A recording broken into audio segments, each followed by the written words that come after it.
ETV ప్రేక్షకులకి నమస్కారం. Cherukuri group సమర్పించు చెప్పాలని ఉంది కార్యక్రమానికి స్వాగతం. టెలికమ్యూనికేషన్ రంగంలో మన దేశంలో వైర్లెస్ టెక్నాలజీ అభివృద్ధి కోసం ఎంతో కృషి చేసిన శాస్త్రవేత్త డాక్టర్ గంటి రాధాకృష్ణ గారు. మన దేశ పరిజ్ఞానంతోనే 5G బేస్ స్టేషన్లు ఏర్పాటు చేయడంతో పాటు ఆయన డిజిటల్ సిగ్నల్ కంప్రెసింగ్ ద్వారా మన ఆధునిక సాంకేతిక టెక్నాలజీ యొక్క గొప్పతనాన్ని ఆవిష్కరించారు. Cell phones technology, digital science, అలాగే 6G పరిజ్ఞానంలో వారు చేసిన కృషి వాస్తవానికి మన దేశానికే గర్వకారణం. ఒక పక్క వారు ఈ వైర్లెస్ కమ్యూనికేషన్పై రీసెర్చ్ చేస్తూనే మరో పక్క చెన్నైలోని ఐఐటి విద్యార్థులకు ఫ్యాకల్టీగా పాఠాలు చెప్తున్నారు. వారే శ్రీ రాధాకృష్ణ గారు. వారు మన చెప్పాలనుంది కార్యక్రమానికి అతిథిగా వచ్చేశారు. నమస్తే సార్. చాలా సంతోషం. నేను మీ గురించి వినంగానే నేను చాలా పెద్ద ఆయన వస్తున్నారేమో అనుకున్నాను. But I was surprise to see ఒక young and dynamic scientist and faculty. చాలా థ్యాంక్స్ అని నన్ను ఈ షోకి పిలిచినందుకు. ఇట్స్ వెరీ గ్రేట్ ఆనర్ నాకు.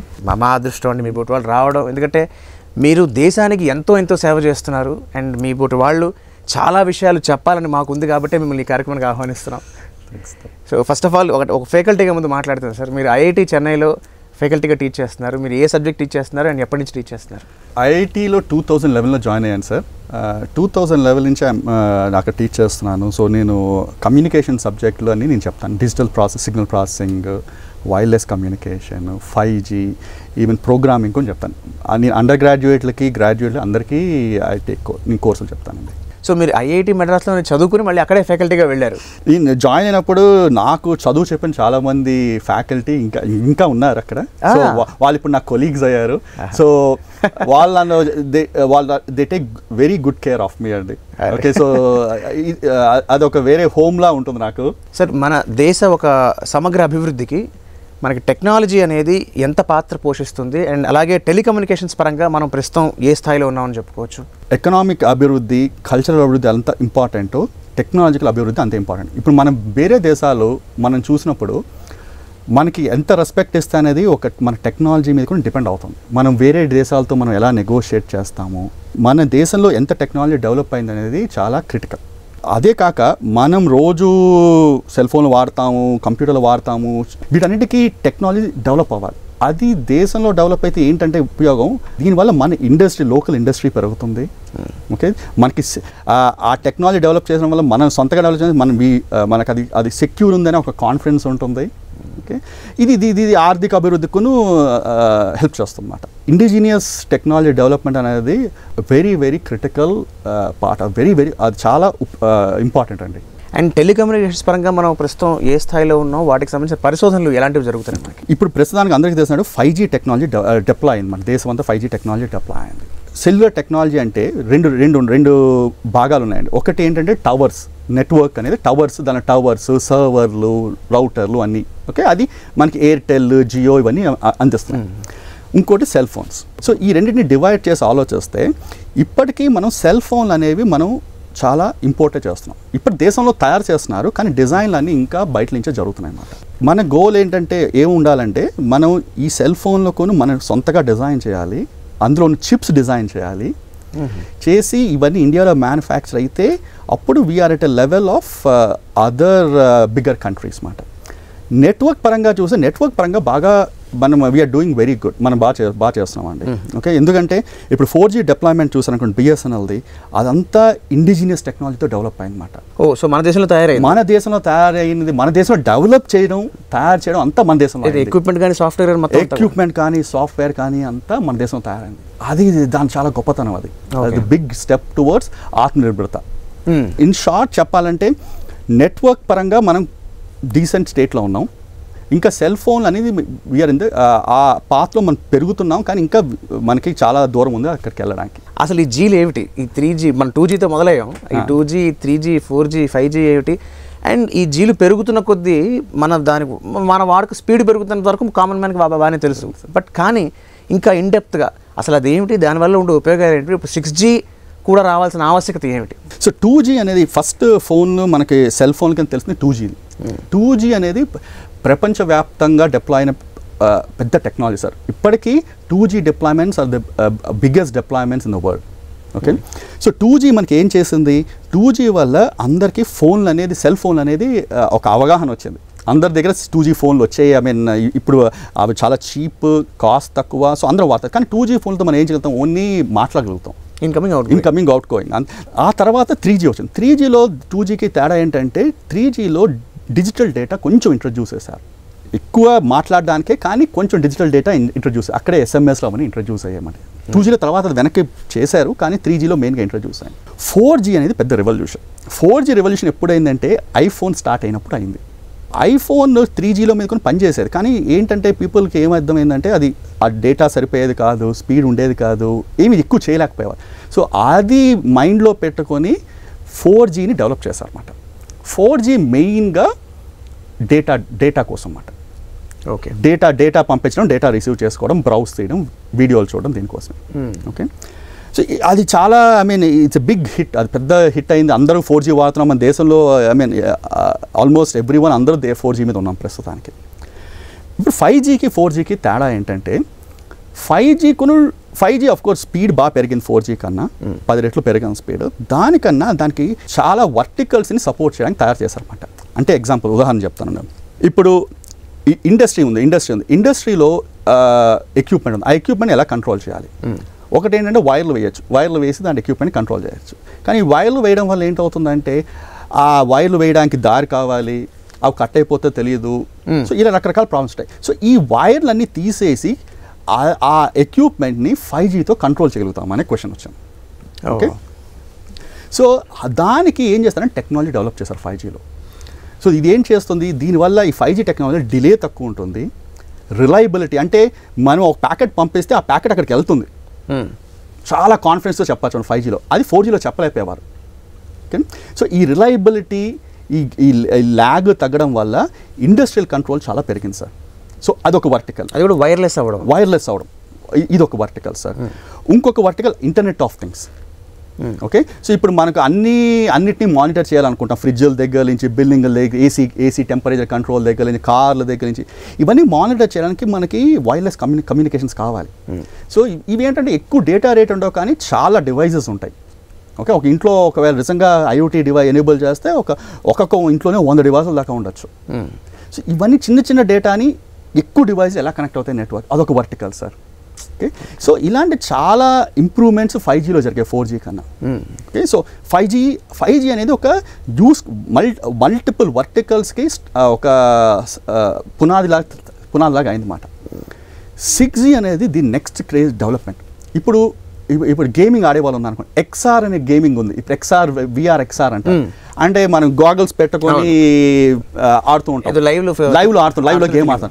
దానికి మనకి ఏం కావాలి, మన ఇక్కడ నుంచి సిగ్నల్స్ అన్నీ చాలా వీడియో సిగ్నల్స్ బోల్ అని వస్తున్నాయి, మన 3D ఇమేజెస్ చూడాలనుకుంటాం. అంటే డేటా త్రూపుట్, డేటా రేట్ ఇంకా పెరగాలి. ఓకే. ఇంకోటి ఏంటి, మనం ఇక్కడ మన జాయ్స్టిక్ మూవ్ చేసారు కానీ అక్కడ మూవ్ అవ్వాలి. సో మనకి ల్యాగ్ ఉండకూడదు, డిలే ఉండకూడదు, లేటెన్సీ ఉండకూడదు. సో ఇవన్నీ ఇన్కాపరేట్ చేస్తూ 6G వస్తున్నది. Okay. So 6G is going to be much more, అంటే 5Gని తీసుకొని దాన్ని స్టెరాయిడ్స్ మీద పెట్టినట్టు మాట. ఓకే. సో అది 6G. బట్ సో ఇవన్నీ టెక్నాలజీ ఎవల్యూషన్. ఇప్పుడు ఏంటంటే పూర్వకాలం వరకు డేటా, 4G వరకు ఓన్లీ డేటా. ఇప్పుడు అలా కాకుండా టెలికమ్యూనికేషన్స్లోనే మనుషులు అది ఎలా వాడతారో అని ఆలోచించి డెవలప్ చేస్తున్నారు. అది తేడా. సో అయితే ఇంకా అడ్వాన్స్డ్ టెక్నాలజీ చూడబోతున్నారు. అదే ఇది ప్రస్తుతానికి ఏ దేశంలో ఎక్స్పెరిమెంట్ జరుగుతున్నాయి సార్? సో 6G ఇప్పుడు అంతా డెవలప్మెంట్ ఫేజ్లో ఉన్నాం సార్, రీసెర్చ్ అండ్ డెవలప్మెంట్ ఫేజ్లో ఉన్నాం సార్. ఇప్పుడు ఇండియాలో కొన్ని బోల్ అంత రీసెర్చ్ అవుతుంది, IITస్లోనే బోల్ అంత రీసెర్చ్ అవుతున్నది. దానికి ఈ టెక్నాలజీ అసలు ఈ స్పీడ్ రావడానికి, లేటెన్సీ తగ్గించడానికి.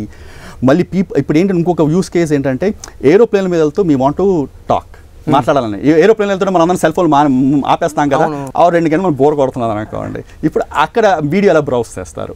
ఓకే. ఇప్పుడు ఏంటి అంటే ఏరోప్లేన్ ఒక 1200 కిలోమీటర్ల మీద పర్ అవర్ మీద వెళ్తున్నారు, దాన్ని ఎలా కమ్యూనికేషన్ ఇస్తారు, శాటిలైట్ కమ్యూనికేషన్ ఎలా ఇంటిగ్రేట్ చేస్తారు. ఇప్పుడు మీరు ట్రెక్కింగ్ వెళ్ళినప్పుడు మీకు ఎక్కడో హిమాలయాకి వెళ్ళారనుకో, అక్కడ మీకు ఇది ఉండదు, సిగ్నల్స్ ఉండవు, సెల్ ఫోన్ సిగ్నల్స్ ఉండవు. కానీ అప్పుడు మీకు అప్పుడు ఎమర్జెన్సీ కావాల్సి వస్తుందేమో, SOS పంపించాలేమో, మీరు ఎక్కడున్నారో తెలియడానికి. ఇప్పుడు దానికోసం ఏంటంటే 6Gలోనే శాటిలైట్ కమ్యూనికేషన్స్ కూడా ఇంటిగ్రేట్ చేస్తున్నారు. కంప్లీట్ ప్యాకేజ్ లాగా తయారు చేయడానికి ట్రై చేస్తాం అన్నమాట. చెరుకూరి గ్రూప్ సమర్పించు చెప్పాలని ఉంది కార్యక్రమంలో ఇప్పుడు ఒక చిన్న విరామం. మన ఇండియన్ టెక్నాలజీని వాడే మీరు ఎన్నో 5G బేస్ స్టేషన్స్ ఎస్టాబ్లిష్ చేశారని చెప్పి చెప్పడం జరిగింది. అసలు ఈ బేస్ స్టేషన్స్ అంటే ఏంటి, అండ్ అలాగే ఈ సిగ్నల్ డిజిటల్ సిగ్నల్ కంప్రెసింగ్ అనే ఈ ప్రక్రియ ఏమిటి? హైదరాబాద్ సిటీ తీసుకుని డ్రైవ్ చేస్తున్నాం అనుకోండి, మనకి చాలా టవర్లు కనిపిస్తాయి. అవును. ఓకే, బోల్ని టెలికాం, హైదరాబాద్ నిండా టెలికాం టవర్స్ ఉన్నాయి. సో ఆ టెలికాం టవర్స్లో ఇప్పుడు 4G డిప్లాయ్ అనేది ఒక్కొక్క టవర్కి ఒక 4-5 యాంటీనాలు ఉంటాయి. ఇప్పుడు మనం సెల్ ఫోన్లో మాట్లాడినప్పుడు ఏమవుతుంది, మన సిగ్నల్ మన సెల్ ఫోన్ నుంచి యాంటీనాకి వెళ్తుంది. ఆ యాంటీనా నుంచి వైర్ ద్వారా కిందకి అక్కడ ఒక ఎక్విప్మెంట్, బేస్ స్టేషన్ ఎక్విప్మెంట్లోకి వెళ్ళి ప్రాసెస్ చేస్తారు. ప్రాసెస్ చేసి అందులో డేటా ఎక్స్ట్రాక్ట్ చేసి పంపిస్తారు అనమాట. మీ ఫ్రెండ్కి కాల్ చేస్తే మీ ఫ్రెండ్కి వెళ్తుంది, లేకపోతే డేటా బ్రౌజర్. ఇప్పుడు 4G తీసుకున్నారనుకోండి, దానికి ఓన్లీ 4 యాంటీనాలు ఉంటాయి అన్నమాట. ఓకే, ఇప్పుడు హైదరాబాద్లో చూసారన్న, ఇక్కడ ఇండియా మొత్తంలో ఒక్కొక్క బేస్ స్టేషన్ 4 యాంటీనాలు ఉంటాయి అన్నమాట. సో దానివల్ల ఏంటంటే ఒక రకమైన స్పీడ్ వస్తుంది. 5Gలో ఏంటంటే ఈ 4 యాంటనాలు కాస్త 32 యాంటనాలు అయ్యాయి. 8 టైమ్స్ పెరిగింది. 8 టైమ్స్ పెరిగింది. 6Gలో ఏమంటున్నారు, అది 1024 యాంటనాస్ చేస్తానంటున్నారు. Oh my god. దీనివల్ల ఏంటవుతుందంటే స్పీడ్ బాగా పెరుగుతుంది ఒకటి, దీనివల్ల ఎనర్జీ చాలా సేవ్ అవుతుంది. ఇప్పుడు బేస్ స్టేషన్ అని నడపడానికి మీకు జనరేటర్లు కావాలి కదా, ఎలక్ట్రిసిటీ కావాలి, అది చాలా చాలా పవర్ కన్జ్యూమింగ్ థింగ్. ఇవన్నీ తగ్గించడానికి ఇవన్నీ టెక్నిక్స్ అన్నమాట. కానీ దీనివల్ల ఏమవుతున్నది, ఇప్పుడు పైనుంచి యాంటెనా నుంచి సిగ్నల్స్ అన్ని కింద బేస్ స్టేషన్కి ఎలా పంపిస్తారో ఆ వైర్ నుంచి వెళ్ళాలి. యాంటెనా క్యాప్చర్ చేస్తుంది, క్యాప్చర్ చేసాక వైర్ ఉంటుంది అన్నమాట కిందకి. ఆ వైర్కి లిమిటెడ్ బ్యాండ్ విడ్త్ ఉంటుంది అన్నమాట. ఎక్కువ దానికి ఒక మ్యాక్సిమం డేటా ఇంతకన్నా సపోర్ట్ చేయలేదు. ఇప్పుడు మీరు యాంటెనాలు అలా పెంచేస్తున్న ఆ డేటా అంతా దాన్ని పట్టాలి కదా. సో అది పట్టడానికి కంప్రెషన్ కావాలి. ఆ కంప్రెస్ చేసిన ఎలా చేయాలంటే, వదిలేస్తే ప్రాబ్లం లేదు, కొన్ని యాంటెనాలు పంపించకపోతే బాధ లేదు, కానీ అది కాదు కదా మనకు కావాల్సిన. అన్ని యాంటెనా డేటా పంపించాలి, కంప్రెస్ చేయాలి, అక్కడేమో మళ్ళీ దాన్ని డీకంప్రెస్ చేయాలి. సో దీని మీద మేము చాలా వర్క్ చేసి ఏం చేసామంటే మేము 50 రెట్లు కంప్రెస్ చేయగలిగేటట్టు తయారు చేసాం అన్నమాట. అంటే ఇప్పుడు మనకి అందరికీ అర్థం కావాలంటే, మా ఫైల్ సైజ్ ఎక్కువ ఉందంటే మనం జిప్ చేసి ఫోల్డర్లో ట్రాన్స్ఫర్ చేసి మళ్ళీ అన్జిప్ చేసుకుంటాం. ఎగ్జాక్ట్లీ అలాగే సార్, కానీ మేము సిగ్నల్స్తో చేస్తున్నాం, వైర్లెస్ సిగ్నల్స్తో చేస్తున్నాం అన్నమాట. మీరు చెప్పింది ఫైల్స్ చెప్పారు, మేమేమో వైర్లెస్ సిగ్నల్స్తో చేస్తాం 580లో. అది సో మనకు చాలా టెక్నికల్గా వెళ్ళాం కాబట్టి ఇప్పుడు కొంచెం పర్సనల్లోకి వద్దాం సార్. Sure sir. సో అసలు మీ స్వస్థలం ఎక్కడ, మీ విద్యాభ్యాసం ఎక్కడ జరిగింది, అండ్ మీ చిన్నతనం అండ్ మీ కుటుంబ సభ్యుల గురించి? నేను వైజాగ్లో పుట్టాను సార్. ఒరిజినల్గా మా ఫ్యామిలీ అంతా వైజాగ్లో సార్. ఓకే, తర్వాత కానీ మా ఫాదర్ విజయవాడ మూవ్ అయిపోయారు. మా ఇద్దరు parents mother and father are doctors sir. So I have a brother, అతను డాక్టరే. మా ఫ్యామిలీ అంతా డాక్టర్స్. మధ్యలో మీరు ఎలా తప్పించుకున్నారు సార్? వీళ్ళందరూ ఇప్పుడు ప్రస్తుతానికి విజయవాడలో ఉంటున్నారు. నేనేమో చెన్నైలో ఐఐటీలో పనిచేస్తున్నాను. I have A kid, 1 kid. Is in 8th class. Okay, so ఇది మా small family. My father is a general physician, my mother is a gynaecologist.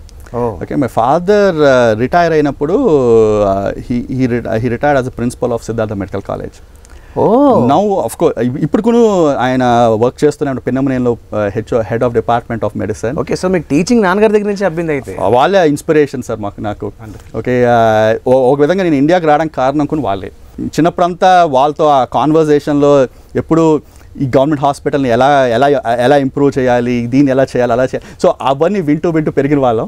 మా father and mother are big motivation for me to ఇక్కడ నేను ఇండియాకి వెనక్కి రావడానికి ఒక పెద్ద కారణం సార్.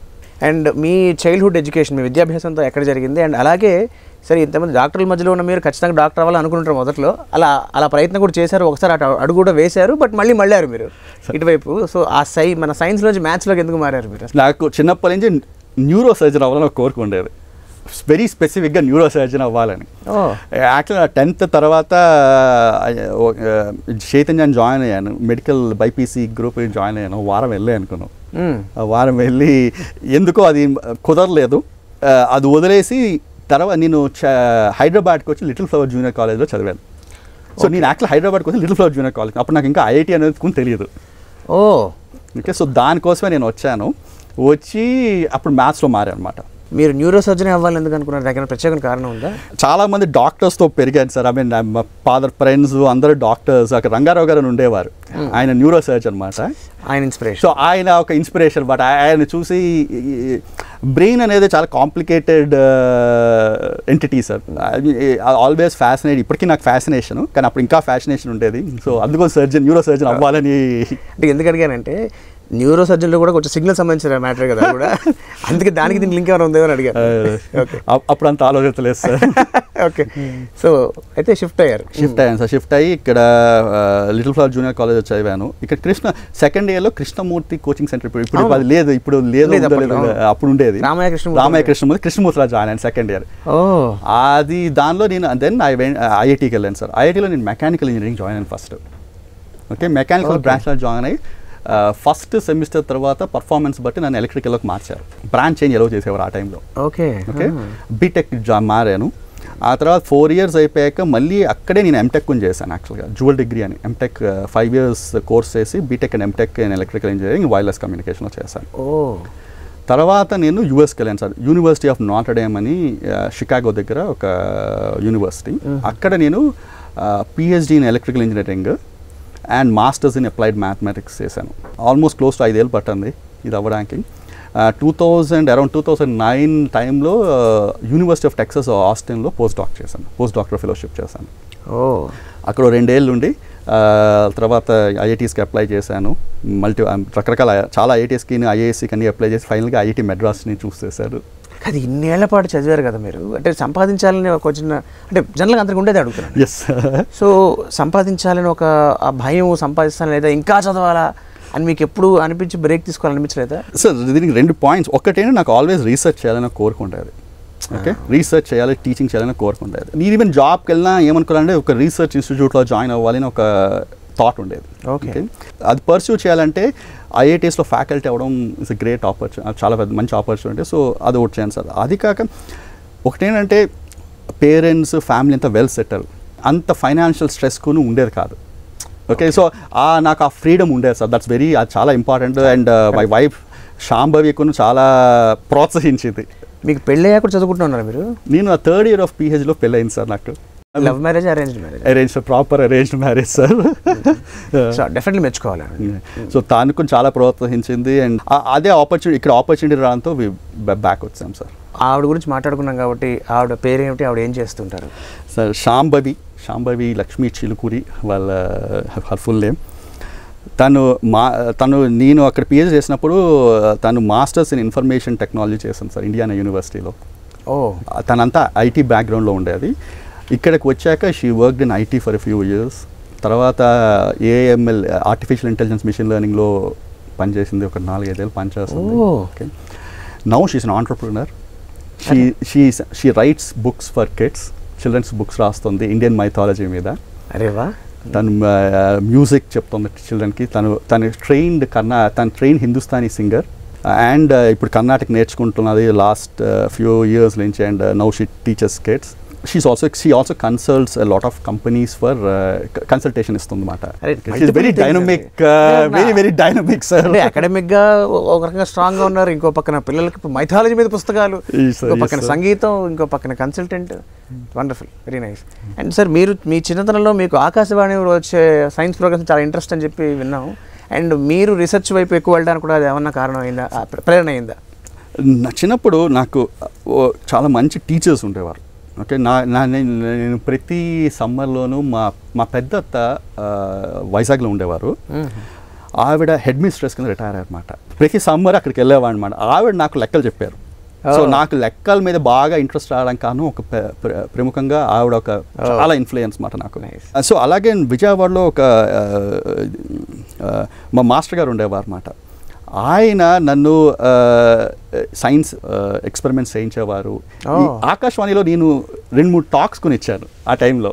అప్పుడు చాలా అది పెద్ద ఎంకరేజ్మెంట్ లా ఉండేది అనమాట. నేను చదివిన స్కూల్లో కొను టీచర్స్ చాలా పెద్ద రోల్ ప్లే చేశారు నాకు సైన్స్ మ్యాథ్స్ మీద ఇంట్రెస్ట్ రావడానికి. ఐ మీన్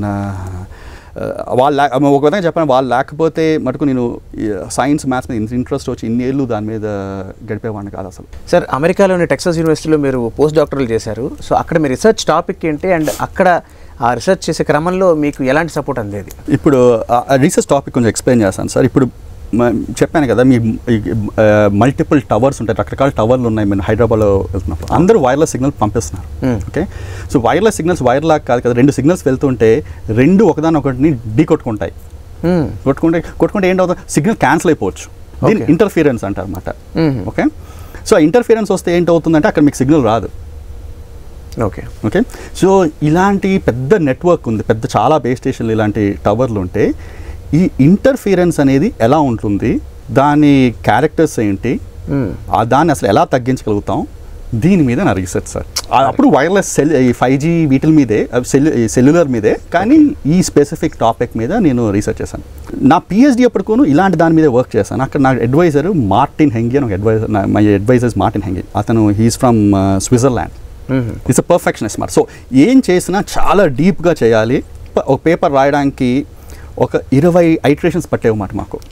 అన్నిసార్లు అలా కరెక్ట్ చేస్తూనే ఉండేవారు, నాకు ఇస్తూనే ఉండేవారు, కరెక్ట్ చేస్తూనే ఉండేవారు, ఇస్తూనే ఉండేవారు. అంటే ఒక పర్ఫెక్షన్ అనేది నాకు నేర్పించినది ఆయనే. He's a big stalwart in his, ఆ ఏరియాలో పెద్ద చాలా ఇంపార్టెంట్ ఆయన. ఆ తర్వాత నేను ఆస్టిన్కి వెళ్ళాను. అక్కడ జెఫ్ ఆండ్రూస్ అని ఆయన ఇండస్ట్రీతో చాలా రిలేషన్స్ ఉన్నది అనమాట. ఆయన నాకు నేర్పించింది ఏంటంటే ఇండస్ట్రీ వాళ్ళతో ఎలా కలవాలి, వాళ్ళ థింకింగ్ రీసెర్చ్ ప్రాబ్లమ్స్ ఎలా తెలుసుకోవాలి, వాళ్ళతో మనం చేసిన ఐడియాస్ వాళ్ళకి ఎలా ఇవ్వాలి. సో అది ఆయన నాకు చాలా నేర్పించారన్నమాట. సో మేము ఆయనతో రాసిన పేపర్లు ఇప్పటికీ చాలా హెవీగా సైటెడ్ పేపర్స్ మరి. ఒక్కొక్కటి ఒక 6,000 సైటేషన్లు 4,000 సైటేషన్లు ఉన్న పేపర్లు అన్నమాట అవి. నా కెరీర్లో చాలా ఇద్దరు చాలా బాగా థియరిటికల్, ఇంకో బాగా ప్రాక్టికల్. రెండు రకాలు చూశాను. అది చూడడంతో నాకు కొంచెం అది నాకు నేను ఐఐటీకి వచ్చాక నాకు చాలా హెల్ప్ చేసాయి అవన్నీ. ఇవి ఎలా డీల్ చేయాలి పీపుల్తో అనేది చాలా ఇంపార్టెంట్గా అయింది సార్. సో మీరు యూఎస్లో ఉన్నా కూడా అంటే ఒక రకంగా ఇందాక మీ పేరెంట్స్ ప్రేరణ చెప్పారు, వాళ్ళు వచ్చారని చెప్పారు. బట్ యూఎస్లో చదువుకున్న మీరు సాధారణంగా మీరనే కాదు, అక్కడికి వెళ్ళిన వాళ్ళు ఎవరు అంత ఈజీగా వెనక్కి రారు రకరకాల కారణాల చేత. సో మన భారతదేశం యొక్క మేధస్ అంతా కూడా అక్కడికి వెళ్ళిపోతుందని ఒక బాధ చాలామందికి ఇప్పుడు ఉన్నప్పటికీ అదృష్టవశాత్తు మీరు తిరిగి వచ్చారు, అందులో రీసెర్చ్ వైపు మళ్ళారు. సో మీరు రావడానికి అలా మళ్ళడానికి గల కారణం ఏమిటి? ముందు చెప్పిన నాకు రీసెర్చ్ అంటే ముందు నుంచి ఇంట్రెస్ట్ ఉంది సార్, అదొకటి. ఇంకోటి ఏంటంటే కొంచెం కామికల్ రీజన్, నాకు ఎవరి కిందో పనిచేయాలనేది అసలు కోరిక లేదు సార్. అది కామికల్ కాదు సార్, చాలా గొప్ప విషయం. నాకు ఒక భయం ఉండదు అన్నమాట. ఇండస్ట్రీకి వెళ్ళి ఎవరి కింద పని చేస్తే ఏమవుతుంది అనేది ఒక నా సొంత ఐడియాస్ ఉంటాయా లేదని. సో దానికి ఈ రీసెర్చ్ తోడవడంతో ఆ డెసిషన్ అంత కష్టం అవ్వలేదు. అదొకటి. ఇంకొకటి ఏంటంటే యూఎస్కి వెళ్ళాము, అన్నీ చూసాము, మేము తిరిగాము బాగానే. చాలా very great country, good country. కానీ కల్చరల్గా మాకు ఇండియాకి వచ్చారని ఒక కోరిక ఉండేది ఇద్దరికి. ఓకే సో అది కొంచెం చాలా ఇంపార్టెంట్ రోల్ ప్లే చేస్తుంది సార్. ఐ మీన్ కల్చర్ అనేది మనకి ఫైనల్గా ఇక్కడ రావాలి, పేరెంట్స్తో ఉండాలి అనేది ఈ కారణాలు అన్నిటి వల్ల వెనక్కి వచ్చాం. సార్ మీరు ఐఐటి చెన్నైలో ప్రొఫెసర్గా పనిచేస్తూనే ప్యారలల్గా మీరు మీ రీసెర్చ్ కూడా కొనసాగిస్తున్నారు. సో ప్రస్తుతం మీరు యాక్టివ్గా చేస్తున్న రీసెర్చ్ వేటి మీద నడుస్తుంది? 5G మీద కొన్ని పనిచేస్తాం. మా టీము 5G మీద పనిచేస్తున్నాం, అలాగే 6G మీద కొన్ని వర్క్ చేస్తాం. ఏం చేస్తున్నామంటే ఇప్పుడు ఇందాక చెప్పాను కదా, బేస్ స్టేషన్లు చాలా యాంటెనాలు పెరిగిపోతాయి 6Gలో. సో ఇలాంటివి ఎలా కడతాం? అన్ని యాంటెనాలు ఉన్నప్పుడు అందులో బోలెన్ చిప్స్ పెట్టాలి. ఓకే ఆ చిప్స్ని ఎలా పెట్టాలి, ఆ చిప్స్ అసలు ఏముండాలి, ఇవన్నీ వచ్చిన దాన్ని సిగ్నల్స్ని ఎలా ప్రాసెస్ చేయాలి, వీటి మీద చాలా వర్క్ చేస్తున్నాం సార్ 6G మీద. ఓకే అందరూ మళ్ళీ ఇంకోటి ఏంటంటే అందరూ AML మీద చేస్తున్నారు కదా ఇప్పుడు, ఆర్టిఫిషియల్ ఇంటెలిజెన్స్. సో మీకును తేడా ఏం లేదు. So artificial intelligence and machine లెర్నింగ్కును 6Gలో ఎలా వాడాలి, ఓకే అది వాడి మన కమ్యూనికేషన్ని ఎలా ఇంప్రూవ్ చేయాలనే దాని మీద పరిశోధన చాలా చేస్తున్నాం. 6G రాక ఒక 2-3 ఏళ్ళ ముందే ఇండియాలో మన ఓన్ బేస్ స్టేషన్ తయారు చేసి డెమాన్స్ట్రేట్ చేయాలని మాకు కోరిక. మీరు ఈ టెక్నాలజికల్ రంగంలో ఎన్నో రీసెర్చ్లు చేశారు కదా, సో వాటిలో ఎక్స్పెరిమెంట్ స్టేజ్ దాటి అవి వినియోగ దశలోకి వచ్చిన ఏవి ఉన్నాయి? మీ సహాయ సహకారాలు ఎవరెవరికి అందజేయబడ్డాయి? ఒక ఫస్ట్ది ఏంటంటే ఈ 5G ప్రాజెక్ట్ చెప్పాను ఇందాక, గవర్నమెంట్ వాళ్ళు ఇచ్చారు ప్రాజెక్ట్. సో దాని ద్వారా మేము IIT Kanpur, centre for excellence in wireless CEWiT అనేది, సమీర్, ఐఐటి ముంబై కలిపి మొత్తం బేస్ స్టేషన్ ఇన్ఫ్రాస్ట్రక్చర్ అంతా తయారు చేసాం. ఓకే తయారు చేయడం అంటే ఏంటి, హార్డ్వేర్ డెవలప్ చేసాము, సాఫ్ట్వేర్ డెవలప్ చేసాము, ఇవన్నీ కలిపి ఇంటిగ్రేట్ చేసి యాక్చువల్ సెల్ ఫోన్తో టెస్ట్ చేసాము. సో ఇది మాకు 4 ఏళ్ళు పట్టణం చేయడానికి. Okay close to 4 years. అప్పుడు ఆ టైం పీక్లో ఉన్నప్పుడు మొత్తం 200 మంది పనిచేసేవారు మాతో. ఓకే పెద్ద ఇట్స్ బిగ్ ప్రాజెక్ట్. సో ఇదంతా చేశాక ఇది ఫీల్డ్స్లో కొన్ని పట్టుకెళ్ళామండి, ఫీల్డ్ ట్రయల్స్ కొన్ని చేసాం. మన డివోటి చాలా హెల్ప్ చేస్తుంది, డిపార్ట్మెంట్ ఆఫ్ టెలికమ్యూనికేషన్. సో వాళ్ళ ద్వారా మేము ఫీల్డ్ ట్రయల్స్ కొన్ని చేశాక ఈ టెక్నాలజీ అంతా టాటాస్ అండ్ తేజస్ తీసుకున్నారన్నమాట. ఓకే, సో ఇదంతా ఈ టెక్నాలజీ ఇంకా మేము వర్క్ చేస్తున్నాం, కానీ వాళ్ళు తీసుకుని వాళ్ళు దాన్ని హార్డెన్ చేసి ఇండస్ట్రీ గ్రేడ్ తయారు చేయడం అన్ని చేశారన్నమాట. చేసి వాళ్ళ ప్రొడక్ట్స్ వాడుకుంటున్నారు. సో ఇది one of the biggest technology transfers that happened IIT మెడ్రాస్లో జరిగిన పెద్ద బిగ్ టెక్నాలజీ ట్రాన్స్ఫర్స్ సార్. ఇంకోటి ఇదే విధంగా మేము డిఫెన్స్లో కొన్ని పనిచేసాం సార్. డిఫెన్స్లో మేము చేసిన కొన్ని ఎక్విప్మెంట్, కమ్యూనికేషన్ ఎక్విప్మెంట్ యాక్చువల్గా అవి ఇండియాలో బెల్ మ్యానుఫ్యాక్చర్ చేసి ప్రస్తుతానికి మన సోల్జర్స్ వాడుతున్నారు. సరే, మీరు చేస్తున్న రీసెర్చ్లో భాగంగా సరే కామన్ మ్యాన్కి ఎలాగో చాలా రకాలుగా ఉపయోగాలుగా ఉన్నాయి. ఇది మాత్రమే కాకుండా మన దేశానికి ఒక రక్షణ వ్యవస్థ ఉంది, డిఫెన్స్, వాళ్ళకు కూడా మీ సేవలు అందుతున్నాయని అర్థమైంది. సో అది ఎలా జరుగుతుంది? డిఫెన్స్కి టెక్నాలజీ చాలా ఇంపార్టెంట్ సార్. ఫైనల్గా సోల్జర్ ఫీల్డ్లోకి వెళ్తే ఆ సోల్జర్ కమ్యూనికేట్ చేసుకోవాలి, ఇంకోతో మాట్లాడాలి, కమాండ్స్ తెలియాలి, వాళ్ళు ఎక్కడ ఉన్నారో తెలియాలి. అది చాలా చాలా ఇంపార్టెంట్. సో కమ్యూనికేషన్ టెక్నాలజీ డిఫెన్స్కి చాలా చాలా ఇంపార్టెంట్. కరెక్ట్. ఓకే, అది నేవీ అవనివ్వండి, ఎయిర్ ఫోర్స్ అవనివ్వండి, మిలిటరీ ఆర్మీ అవనివ్వండి. సో మేము డిఫెన్స్తో చాలా క్లోజ్గా వర్క్ చేస్తాం ఈ కొన్ని ఏరియాస్లో. ఓకే, సో వాళ్ళకి ఇప్పుడు 6-7 ఏళ్ళ కిందటి వరకు మనం చాలా ఇంపోర్ట్ చేసుకునే వాళ్ళం కమ్యూనికేషన్ ఎక్విప్మెంట్. ఓకే, సో ఇప్పుడు ఏంటంటే ఐడియా ఏంటంటే ఈ ఎక్విప్మెంట్ మన ఇండియాలోనే ఎలా తయారు చేయాలి, దాన్ని ఎలా ఫస్ట్ డిజైన్ ఎలా చేయాలి, ఎలా తయారు చేయాలి అనే దాని మీద మేము చాలా మా టీం అంతా వర్క్ చేస్తున్నాం సార్ డిఫెన్స్తో. ఓకే, ఒక మెయిన్ ఒక కంట్రిబ్యూషన్ చెప్తాను. లాంగ్ రేంజ్ లింక్స్ ఉంటాయి సార్, అంటే 200 కిలోమీటర్ల వరకు పనిచేసే వైర్లెస్ కమ్యూనికేషన్ లింక్స్ కావాల్సి వస్తుంది డిఫెన్స్. 200 కిలోమీటర్లు 300 కిలోమీటర్లు. అబ్బా. ఓకే, అంటే చాలా హైగా డేటా రేట్ ఉండాలి. సో దాంతో నేను నా కొలీగ్స్ ఆండ్రూ తంగరాజ్, నితిన్ చంద్రచూడన్ నేను వచ్చినప్పుడు స్టార్ట్ చేసిన వర్క్ ఇది 2011లో మొదలెట్టాం మేము అది. ఓకే, సో వీళ్ళందరూ డిఫెన్స్ వాళ్ళతో డిఆర్డీ వాళ్ళతో వర్క్ చేసి ఒక కంప్లీట్ మోడెం తయారు చేయగలిగాం.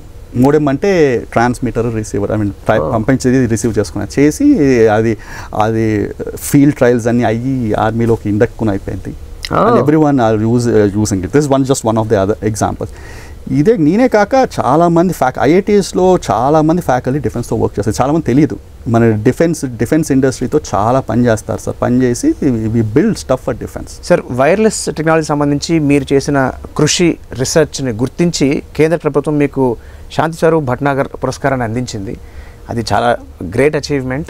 సో దీనికి సంబంధించి యువ శాస్త్రవేత్తలకి మీరు ఏం చెప్పదలుచుకుంటారు? ఫస్ట్ అసలు నేను department of telecommunications, ministry of information technology, mighty, ఇవన్నీ మా ఫండింగ్ ఏజెన్సీస్. ఓకే, మళ్ళీ నా స్టూడెంట్స్, నా కొలీగ్స్, వీళ్ళందరికీ అసలు చాలా చాలా థ్యాంక్ యూ చెప్పాలి. వాళ్ళ సపోర్ట్ లేకుండా ఇది నాకు ఫస్ట్ వచ్చేది కాదు. ఇది చెప్పాక అసలు నాకు ఇది వస్తుందని నేను అంత అనుకోలేదు సార్ ఇది. ఎందుకంటే జనరల్గా శాంతి స్వరూప్ భట్నాగర్ అవార్డు ఎక్కువ థియరీ పనిచేసే వాళ్ళకి ఇస్తారు. నేనేమో ఒరిజినల్గా నేను థియరిటిషియన్ని, థియరిటికల్ వర్క్ చేసేవాడిని ఆస్టిన్ అంతా. కానీ లాస్ట్ ఒక 6-7 ఇయర్స్ నుంచి మోర్ ప్రాక్టికల్ వర్క్ చేస్తున్నాను. ఇవన్నీ తయారు చేయడం, బిల్డ్ చేయడము, మళ్ళీ నేను స్టాండర్డ్స్కి వెళ్ళడం, ఇలాంటివి చేస్తున్నాను. ఎక్కువ దాని మీద ఫోకస్ ఉంది. వాళ్ళు ఇది నాకు ఇవ్వడం నాకు పెద్ద సర్ప్రైజ్గా, ఇట్ వాస్ అదేంటంటే షాక్ లాగా అనిపించింది మాట. ఫస్ట్ నేను ఆ రోజు రాత్రి నాకు ఈమెయిల్ వచ్చిందన్నమాట, you got selected for Shanti Swarup Bhatnagar award అని. కొంచెం నేను అది నమ్మలేదు, నేను అవార్డు నాకు వచ్చిందని అన్నారా రాలేదన్నారా అని. So it was interesting thing. So ఏంటంటే దీనివల్ల గవర్నమెంట్ ఏం గుర్తిస్తున్నదంటే మనం బిల్డ్ కొంచెం చేయాలని, ఓన్లీ పేపర్లు రాయడమే కాదు, థియరీకే కాదు, దాన్ని ప్రాక్టికల్గా ఎక్విప్మెంట్ బిల్డ్ చేయాలి. సో దీనికి అది రికగ్నిషన్ కింద నేను భావిస్తాను సార్. ఐ హోప్ దట్ ఇది చూసి younger people will be more, వాళ్ళ ఇన్స్పిరేషన్ వచ్చి మనకి మోర్ ప్రొడక్ట్స్ బిల్డ్ చేస్తారు ఇండియాలో అని నాకు ఒక కోరిక. Nice nice. ఇంకోటి ఏం చెప్పాలనుకుంటున్నానంటే రిస్క్ తీసుకోవాలి సార్. మేము చేసిన పెద్ద పెద్ద ప్రాజెక్ట్స్ అన్నీ హైలీ రిస్కీ. ఈ బేస్ స్టేషన్ కట్టడం, ఇప్పుడు బేస్ స్టేషన్ తయారు చేయడం అనేది ప్రపంచంలో 3 కంపెనీలు చేరుతాయి, నోకియా, ఎరిక్సన్, హువావే. ఓకే, అది వాళ్ళు బిలియన్స్ ఆఫ్ డాలర్స్ పెడతారు. చిన్న చిన్న టీమ్స్ కాదు, ఒక 2000 మంది పిహెచ్డీలతోనూ 3000 మంది పిహెచ్డీలతో తయారు చేస్తున్నాం. మేము యాక్చువల్గా ఈ ప్రాజెక్ట్ మేము ఎన్విజన్ చేసినప్పుడు చాలామంది అసలు నమ్మలేదు మేము చేయగలుగుతామని. ఓకే, ఇప్పటికీ చాలా ఫారెన్ వాళ్ళు నమ్మరు మేము చేసామనేది. ఓకే, 4 ఏళ్ళు ఇంకా అందరం చాలా టీమ్ మెంబర్స్ అందరూ అన్నీ పక్కన పెట్టి రిస్క్ చేసి చేసాం ఇది. ఓకే, అండ్ దీనికి గవర్నమెంట్ డిఓటీ చాలా ఏ టైంలోనూ వెనక్కి అడగలేదు. They are also encouraging pushing saying that చేద్దామని. సో అయింది ఇది. ఒక లెవెల్ సీనియారిటీ వచ్చాక we have to think big, we have to dream big, దాని మీద వర్క్ చేయాలి.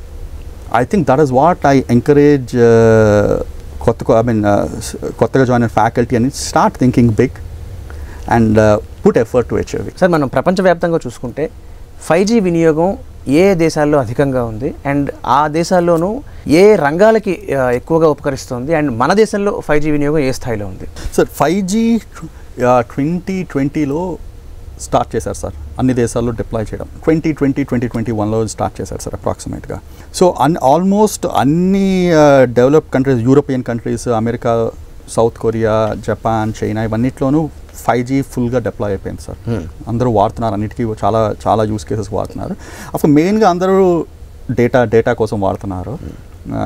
అలా కాకుండా ఇండస్ట్రీస్లో బాగా వాడుతున్నారు సార్. ఇప్పుడు ఇండస్ట్రీస్లో ప్రైవేట్ 5G నెట్వర్క్స్ అని కొన్ని వేరే దేశాల్లో వాడుతున్నారు. ప్రైవేట్ 5G నెట్వర్క్స్ అని వాడుతున్నారు.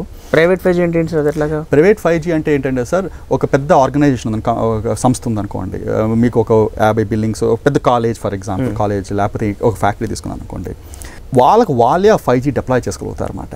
అంటే వాళ్ళకి ఒక బేస్ స్టేషన్ పెట్టి వాళ్ళకే ఆ నెట్వర్క్ అంతా ఆ ఆర్గనైజేషన్ లోపలే ఉంటుంది అన్నమాట. డేటా బయటికి రాదు.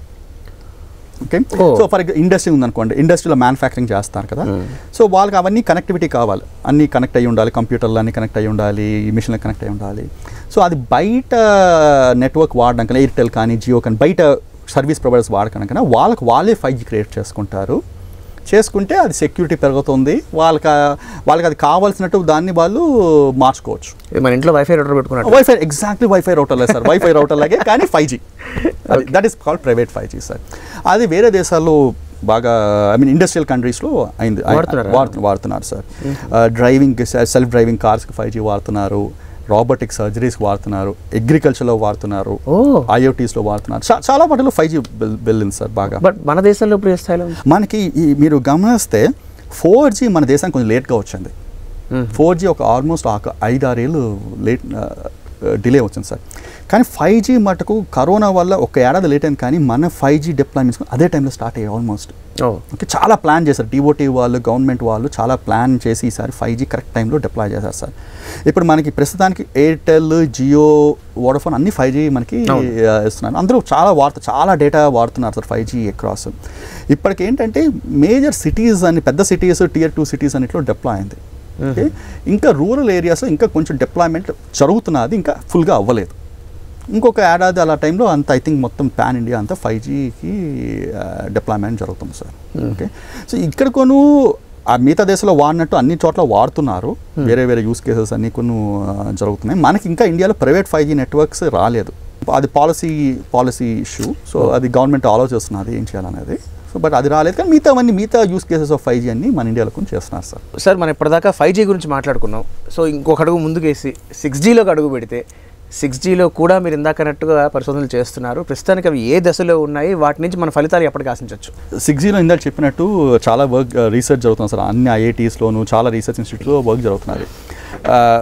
IIT మెడ్రాస్లో కొను మేము 6G మీద ఆల్రెడీ ఒక డెమాన్స్ట్రేషన్ కొన్ని ఇచ్చాము రీసెంట్గా. ఇండియా మొబైల్ కాంగ్రెస్ అని ఢిల్లీలో అక్టోబర్లో జరుగుతుంది. ఓకే, ఈ లాస్ట్ 2024 ఇండియా మొబైల్ కాంగ్రెస్లో ఒక టెరాహర్ట్జ్ కమ్యూనికేషన్ చూపించాం. టెరాహర్ట్జ్ కమ్యూనికేషన్. ఓకే, సో టెరాహర్ట్జ్ అంటే ఇప్పుడు 5G ఉందనుకోండి, 5G ఏమో 3.5 GHz ట్రాన్స్మిషన్ జరుగుతుందన్నమాట. ఓకే, ఈ 6Gలో ఒక బ్యాండ్ అనుకుంటున్న బ్యాండ్ అనేది 270 GHz. ఓకే, చాలా హై ఫ్రీక్వెన్సీ, చాలా పెరిగిపోయింది. ఏంటంటే రీజన్, అంత హై ఫ్రీక్వెన్సీకి వెళ్తే చాలా డేటా రేట్ ఎక్కువ రాగలదు.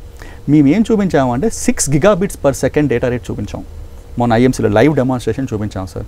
వేరే దేశాల వాళ్ళు వచ్చి చూసి నమ్మలేపారు, అసలు మనం చేసామనే, కరెక్టా కాదా అని దాన్ని వెళ్ళి చెయ్యడం పెట్టి చేయి తీసి డెమాన్స్ట్రేట్ చేస్తాం సార్. అలాగే చాలా ఇన్స్టిట్యూట్ నుంచి ఆర్టిఫిషియల్ ఇంటెలిజెన్స్ వాడి 5G యొక్క రిసీవర్స్ అని ఇంప్రూవ్ చేసి 6Gకి చేయడానికి చాలా వర్క్ జరుగుతున్నది. IIT హైదరాబాద్లో ఇంటర్నెట్ ఆఫ్ థింగ్స్ వీటి మీద కొన్ని చాలా ఎక్స్టెన్సివ్ వర్క్ జరుగుతున్నారు సార్. ఓవరాల్గా దేశం అంతా DOT ఏం చేసిందంటే, డిపార్ట్మెంట్ ఆఫ్ టెలికామ్ 6G మీద స్పెషల్ ప్రోగ్రామ్ స్టార్ట్ చేస్తుంది, TTDF అని, అంటే టెలికామ్ టెక్నాలజీ డెవలప్మెంట్ ఫండ్ అని. ఓకే, అది వాడి ఇండియాలో ఉన్న రీసెర్చర్స్ అందరికీ ప్రపోజల్స్ రాస్తే ఫండింగ్ చాలా చేకూరుస్తున్నది. సో 6G మీద చాలా యాక్టివ్. ఏంటంటే గోల్ ఏంటంటే దేశం గవర్నమెంట్ గోలు 6Gలో మనం we should be leader in 6G technology అని. అంటే మనమే ఎక్విప్మెంట్ తయారు చేసుకోవాలి, మనమే ఎక్విప్మెంట్. అలాగే కాకుండా స్టాండర్డ్స్ అనుకుని ఇన్ఫ్లుయెన్స్ చేయాలని. గ్లోబల్ స్టాండర్డ్ కదా 5G అనేది గ్లోబల్ స్టాండర్డ్, 6G కూడా గ్లోబల్ స్టాండర్డ్. సో ఆ స్టాండర్డ్లో కూడా మనం కంట్రిబ్యూట్ చేయగలిగేటట్టు ఉండాలని. సో అది దాని మీద మొత్తం చాలా concrete effort across the India is happening. మనం ఇప్పుడు ప్రస్తుతం ప్రపంచం కేసు చూస్తే ఏఐ అనే ఒక పదం ఒకటి, అలాగే క్వాంటమ్ కంప్యూటింగ్ అనేది చాలా ప్రయత్నంగా వినిపిస్తున్నాయి, చాలా అద్భుతంగా గ్రో అవుతున్నాయి కూడా. సో ఇలాంటి తరుణంలో ఈ మన టెలికమ్యూనికేషన్ రంగానికి వీటి తాలూకు ఈ పరిశోధనలకి ఇవి ఎలా ఉపయోగపడతాయి? సార్ ఏఐ అనేది ఇప్పుడు అందరూ వాడుతున్నారు. ఐ మీన్ ఫోన్లో కొన్ని వచ్చేసాయి. ఇంకా ఇది మన జీవితంలో ఒక పార్ట్ అయిపోయింది అనమాట. సో ఇప్పుడు ఒక 5G నెట్వర్క్ లాంటిది అయినా 6G నెట్వర్క్ అని తీసుకుంటే రెండు ఇష్యూస్ ఉన్నాయి సార్. ఒకటి, మీరు ఏఐ యాప్స్ వాడుతున్నప్పుడు లేకపోతే ఏఐ వర్క్ చేస్తున్నప్పుడు 6G నెట్వర్క్ మీకు ఎలా హెల్ప్ చేస్తుంది? ఓకే, అదొకటి ఒక క్వశ్చన్. ఇంకో క్వశ్చన్ ఏంటంటే ఏఐ వాడి 6Gని ఎలా ఇంప్రూవ్ చేయాలి? కరెక్ట్. రెండు డిఫరెంట్ క్వశ్చన్స్. సో రెండిట్లో లాట్ ఆఫ్ వర్క్ జరుగుతున్నారు సార్. ఒకటి ఏంటంటే మీరు ఒక ఏఐ యాప్ వాడారనుకోండి, మీకు దాని ఏఐలో మోడల్స్ అని ఉంటాయి. ఓకే, ఇప్పుడు LLM model, large language model అలాంటి మోడల్స్ ఉంటాయి. ఇవన్నీ మీరు డౌన్లోడ్ చేసుకోవాలి. ఓకే, అది ఏంటంటే మీరు స్పెసిఫిక్ మోడల్ డౌన్లోడ్, అది ఫాస్ట్గా ఎలా డౌన్లోడ్ చేసుకోవాలి, తప్పులు లేకుండా ఎలా డౌన్లోడ్ చేసుకోవాలి, అది 6G నెట్వర్క్ డెవలప్ చేస్తున్నారు. ఓకే, సో అది 6G అది ఏం చేస్తున్నారు, 6G మీ ఏఐని ఎలా హెల్ప్ చేస్తున్నారు అని. Okay, this is called network for AI. Okay, next question వచ్చేసరికి ఇప్పుడు ఏఐ అనేది ఏంటి? ఏఐ అనేది మీరు ఇప్పుడు చాట్ జీపీటీ చూసారు. అవును. ఓకే, చాట్ జీపీటీలో అసలు అద్భుతంగా మీరు క్వశ్చన్ రాస్తుంటే ఆన్సర్లు అలా చెప్పేస్తూ ఉంటాం.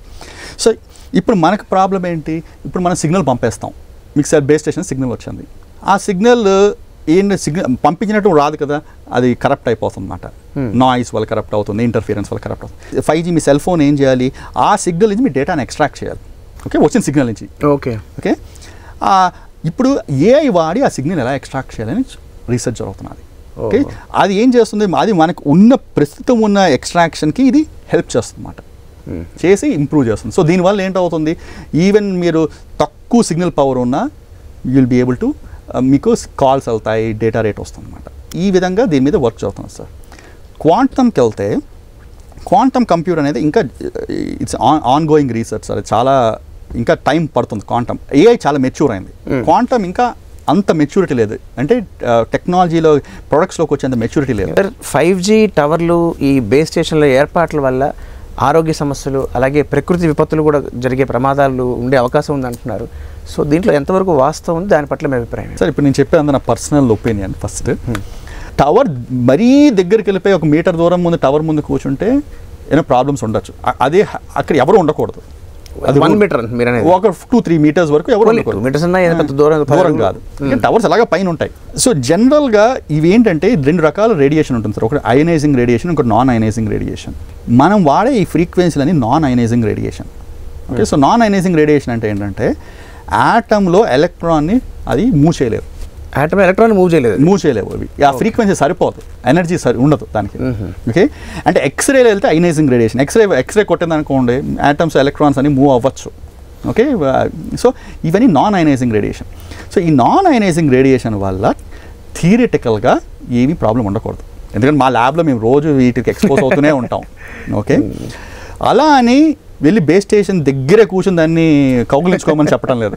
దాన్ని దూరంగా ఉండాలి, దాన్ని రెస్పెక్ట్ చేయాలి, దూరంగా ఉండాలి. ఓకే సార్, మీ పరిశోధనా పత్రాలు ఎన్నో అంతర్జాతీయ పత్రికల్లోనూ అలాగే జర్నల్స్లోనూ ప్రచురితం అయ్యాయి.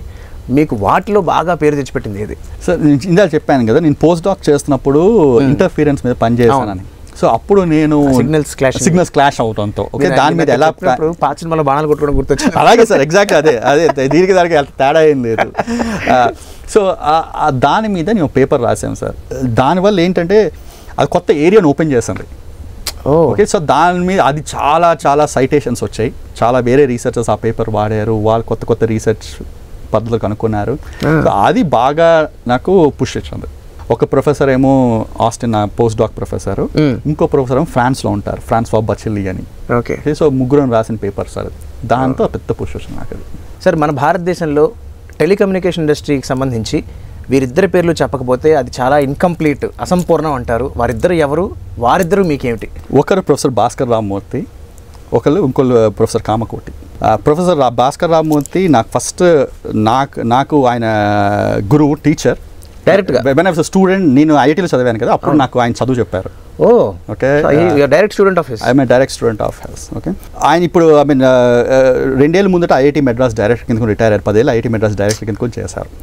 86, 87లోనూ వచ్చారు ఇండియాకి, ఐ థింక్ సో. ఎక్కడి నుంచి? ఆయనకు ఐఐటీ మెడ్రాస్ స్టూడెంట్, తర్వాత అమెరికాకి వెళ్ళి చదువుకున్నారు, బెల్ ల్యాబ్స్లో పనిచేశారు. సో మీరు ఇంచుమించు ఆయన అడుగుదారులు నడిచారు మొత్తం అంతా. He is an inspiration to a lot of students like me. Okay, ఇప్పుడు మేము చాలా మంది నాలాగా వెనక్కి వచ్చిన వాళ్ళు చాలా మంది ఉన్నారు. Bhishma Pitamaha all of us. Okay, so ఆ డివోటీ సర్కిల్స్ లో ఆయన అలాగే పిలుస్తాం మేము. అవునా? ఆయన చాలా ఇన్స్పిరేషన్. సో ఆయన గోల్ ఏంటంటే, ఎట్లీస్ట్ నాకు తెలిసిన ఆయన గోల్ ఏంటంటే, ఇండియాలో ఈ టెలికామ్ అనే దాని మీద మన సెల్ఫ్ సఫిషియన్సీ ఉండాలని, మన ఎక్విప్మెంట్ మనమే తయారు చేసుకోవాలి, మన ఇండస్ట్రీ మనకు ఉండాలి, మన రీసెర్చ్ వీటి మీద చాలా అడ్వాన్స్ అవ్వాలి. సో ఈయన చాలా డివోటీ, వీళ్ళందరితోనూ ఈజ్ ఆల్వేస్ ఇన్ కాన్స్టెంట్ టచ్లో ఉంటారు, పాలసీస్ అన్నిటికీ హెల్ప్ చేస్తారు. ఈ రీసెంట్గా ఈ వాస్ ట్రాయ్లోకును మెంబర్ ఆయన. ప్రొఫెసర్ కామకోటి నేను స్టూడెంట్ కింద ఉన్నప్పుడు ఆయన జాయిన్ అయ్యారు. ఓకే, నేను స్టూడెంట్ కింద ఉన్నప్పుడు 2001 ఆ టైంలో జాయిన్ అయ్యారు ఆయన. ఆయన చిప్స్ మీద పనిచేస్తారు ఎక్కువ. ఓకే, ఆయన చిప్స్ మీద పనిచేసి, సో ఆయనకును చాలా కష్టపడి ఇండియాలో శక్తి ప్రాసెసర్ అని మీరు విన్నారో లేదో నాకు తెలియదు. Okay, so indigenous development of processor ఆయన దానిలో పనిచేశారు. ఆయన మన సెక్యూరిటీ కౌన్సిల్లో మెంబర్. వీళ్ళిద్దరూ ఈ ఇండిజినియస్ ఎఫర్ట్స్లో చాలా ఇన్స్ట్రుమెంట్ అనమాట. ఎగ్జాంపుల్ బిఎస్ఎన్ఎల్ లాంటిది తీసుకున్నారనుకోండి, గవర్నమెంట్ ఇండియన్ ఎక్విప్మెంట్ వాడాలి, ఇండియన్ టెక్నాలజీ వాడాలని చెప్తున్నారు. బిఎస్ఎన్ఎల్ పర్స్పెక్టివ్ కానీ చూస్తే వాళ్ళు భయం వేస్తుంది కదా, ఎందుకు కొత్త టెక్నాలజీ, ఇది వాడితే పని చేస్తుందా, పని చేయలేదా అనేది. సో దీనికి ఏం కావాలంటే ఒక ఎష్యూరెన్స్ లాగా కావాలి. ఆ ఎష్యూరెన్సెస్ వీళ్ళిద్దరు సైంటిస్ట్గా లేదా ఒక ప్రొఫెసర్గా ఈ రెండు బాధ్యతలు చాలా అద్భుతంగా నిర్వర్తిస్తూ ఒక సక్సెస్ఫుల్ ప్రయాణం కొనసాగిస్తున్నారు. ఏదైనప్పటికీ వీటన్నిటికన్నా కూడా ముఖ్యమైన ఒక పాత్ర, ఒక భర్త పాత్ర. అది మీరు బాగా చేయాలి అంటే మీరు 2 చేయాలి అంటే మీ భార్య పాత్రలో ఉన్నవాడిని బాగా సపోర్ట్ చేసి ఉండాలి. సో ఆవిడ తాలూకు తోడ్పాటు, సపోర్టు మీ ఈ ప్రయాణంలో ఎలా ఉండింది? అలాగే మీ పిల్లాడి గురించి. మా వైఫ్ పేరు శాంభవి. తన సపోర్ట్ లేకపోతే ఈ జర్నీ అసలు అయ్యేదే కాదు సార్. ఎందుకంటే నేను మీకు చెప్పాను కదా, నేను ఐటీయూ వీటన్నిటికీ చాలా ట్రావెల్ చేసేవాడిని. ఆ టైంలో she took the burden of running the house, supporting me. Okay, తన హెల్ప్ లేకపోతే ఈ అవార్డే కాదు, అసలు ఇంత వర్క్ అయ్యేది కాదు. నాకు ఈ జర్నీ చేస్తున్నప్పుడే Eshwar was born to us. 2012లో బార్న్ ఈశ్వర్ ప్రకాష్ వాడి పేరు. ఓకే, ఇద్దరు తాతగారి పేరు కలిపి పెట్టాం. ఓకే, మా నాన్నగారి పేరు ఈశ్వర్, గంటి ఈశ్వర్. ఓకే, ఆయన సూర్యప్రకాష్ శాస్త్రి గారు. సో ఇద్దరు ఈశ్వర్ ప్రకాష్ అని కలిపి పెట్టాం. బాగుంది. సో వాడు ఇప్పుడు 8th క్లాస్కి వస్తున్నాడు. సో తనకి అంటే యాజ్ సచ్ అంటే ఈ పాటికి ఒక గోల్ అంటూ ఫామ్ అయింది పిల్లాడికి. తను ఏ రంగంలో వెళ్దాం అనుకుంటున్నాడు? వాడికి సైన్స్ అంటే చాలా ఇష్టం సార్. ప్రతి 6 నెలలకి ఆఫ్కోర్స్ సబ్జెక్ట్ మారుతూ ఉంటుంది చిన్నపిల్లాడు కాబట్టి. ఏడాది అంతా కెమిస్ట్రీ అని తగ్గపడ్డాడు. ఇప్పుడు ప్రస్తుతానికి కంప్యూటర్ల మీద పడ్డాడు. ఓకే, సైన్స్ నుంచి కంప్యూటర్స్ కింద వచ్చాడు. బాగా చదువుతున్నాడు. Hoping that heal enjoy his journey. మా అత్తయ్య గారు, మావయ్య గారు నాకు చాలా హెల్ప్ చేశారు సార్. ఒక రీసెర్చ్, ఒక టీచింగే కాదు కదా, నేను ఈ స్టాండర్డైజేషన్ యాక్టివిటీస్ వీటన్నిటికీ వెళ్ళడము, ట్రావెల్. అప్పుడు వాళ్ళు యాక్చువల్గా మాతోనే వీడు పుట్టాక మాతోనే ఉండేవారు. సో వాళ్ళు help, normals amount of help. ఇప్పటికీ తాతగారు అబ్బాయిని విడదీయలేం. ఇప్పటికే వాడు చదువంతా మా మావయ్య గారే చెప్తారు. హీ స్ట్రిక్టర్ దాన్ మీ. చాలా సంతోషం సార్, మీరు మీ అమూల్యమైన సమయాన్ని మాకు కేటాయించి మీ జీవిత ప్రస్థానాన్ని మాకు వివరించారు. ఖచ్చితంగా మీ లైఫ్ అంబిషన్ అయిన మన దేశంలోనే మన తయారీలు జరగాలి, టెలికమ్యూనికేషన్ సంబంధించిన ఇండస్ట్రీస్ రావాలి అని మనం గర్వంగా మన దేశంలో తయారు చేసుకున్నట్టుగా మన ప్రొడక్ట్స్ చెప్పుకోవాలి అన్న మీ కోరిక తీరాలి అని మనస్ఫూర్తిగా కోరుకుంటూ మరొక్కసారి మా కార్యక్రమానికి విచ్చేసినందుకు మా ప్రేక్షకులందరి తరఫున మీకు ధన్యవాదాలు. Thank you sir. ఈ కార్యక్రమాన్ని ఈటీవీ విన్ మొబైల్ యాప్లో కూడా వీక్షించండి.